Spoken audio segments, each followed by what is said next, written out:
¿Alguna vez has pensado que la creación habla de nuestro perfecto creador? Cada punto en esta tierra nos habla de nuestro Dios perfecto lleno de detalles. Lo puedes observar hasta en tus propias mascotas. ¿No te parece que son perfectas?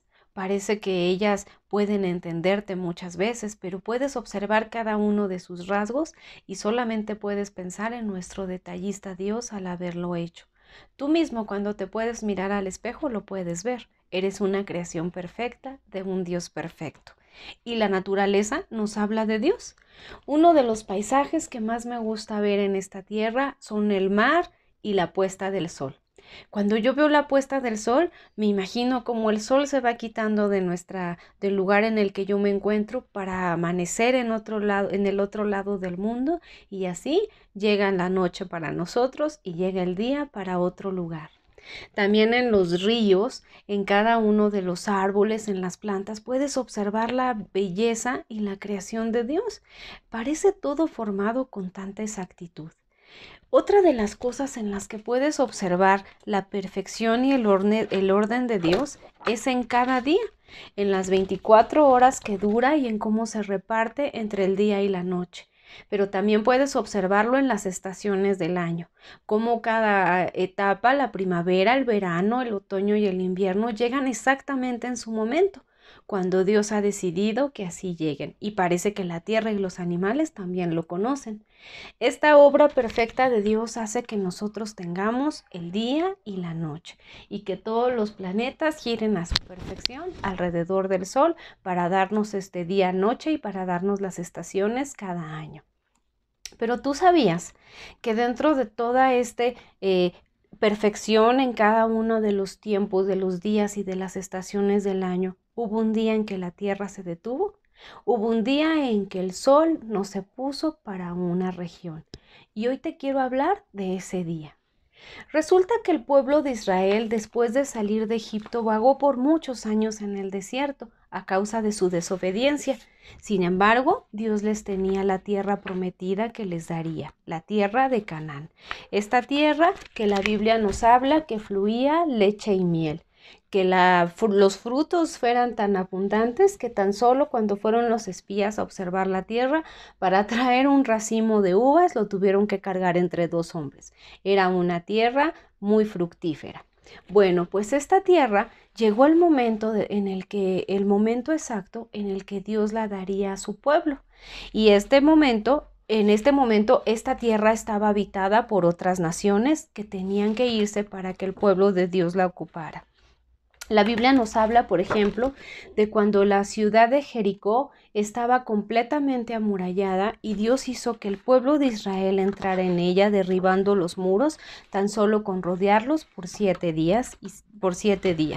Cuando cayeron los muros, ellos pudieron ver el gran poder de Dios y el que no era lo que ellos pudieran hacer, sino el Dios en el que ellos confiaban. Así es que ellos ya sabían que tenían un Dios poderoso, pero no solamente lo sabía el pueblo de Israel, también comenzó a llegar estas noticias a todas las regiones, a todas las naciones vecinas de Jericó, y ellos tenían mucho miedo.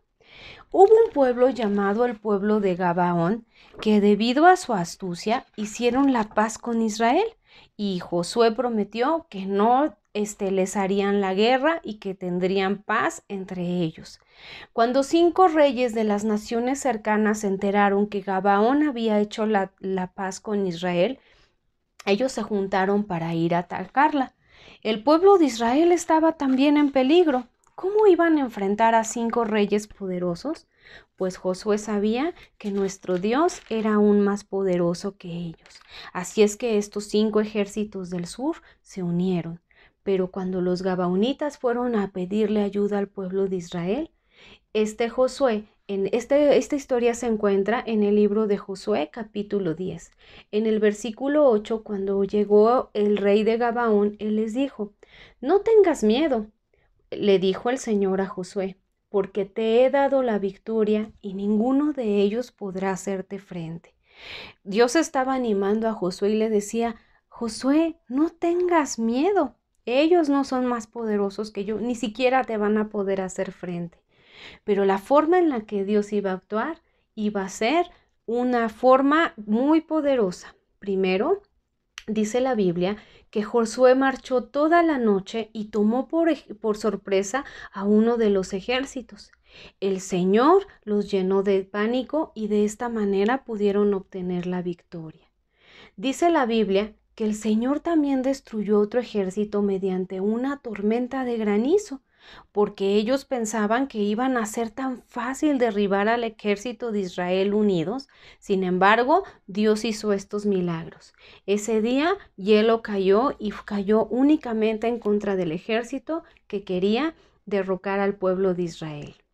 También dice la Biblia que el Señor les dio la victoria sobre los amorreos, pero aún no era tiempo para que oscureciera. Si oscurecía, ellos iban a aprovechar esta oscuridad a lo mejor para volverse a poner de acuerdo y volver a ponerse sus armas y volver a alistarse para hacerle frente nuevamente a Israel.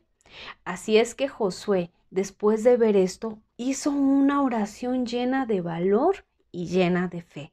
¿Sabes qué fue lo que le pidió Josué a Dios?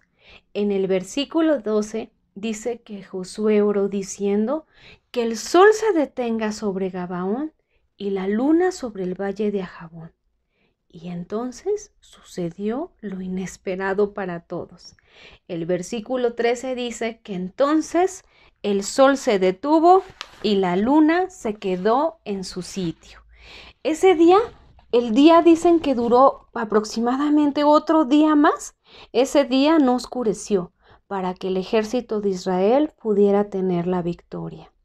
Y el versículo 14 dice algo impresionante.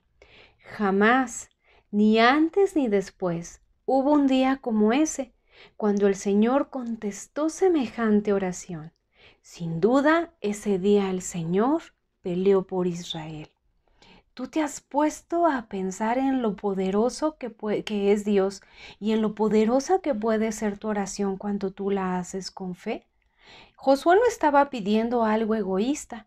Josué estaba pidiendo la victoria debido a la promesa que Dios les había dado de dar la tierra de Canaán para ellos. Y tú también puedes tener una oración con propósito que sea valiente. ¿Cuál es esa oración? ¿Cuál es ese sueño que Dios ha puesto en tu vida? ¿Cuál es esa petición que tienes que tú sabes que está dentro de la voluntad de Dios, pero que a lo mejor te da un poco de miedo pedirle al Señor que la cumpla? Josué nos dejó el ejemplo de su oración llena de valor. En ese día todas las leyes de la naturaleza se tuvieron que calmar, porque hay un Dios que puso esas leyes y quien aún las puede controlar. Hoy te quiero invitar a que medites en este pasaje y piensas que si para Dios no fue nada difícil detener el sol, también puede hacer muchas cosas para contestar esa oración que tienes en tu vida. Confía en Dios, sé valiente como Josué y ponle tu oración delante de Él con fe, que si Dios tiene un propósito para cumplirlo en tu vida, lo va a cumplir. Porque Dios es el mismo que paró ese día el sol y es en el mismo en el que nosotros hoy confiamos.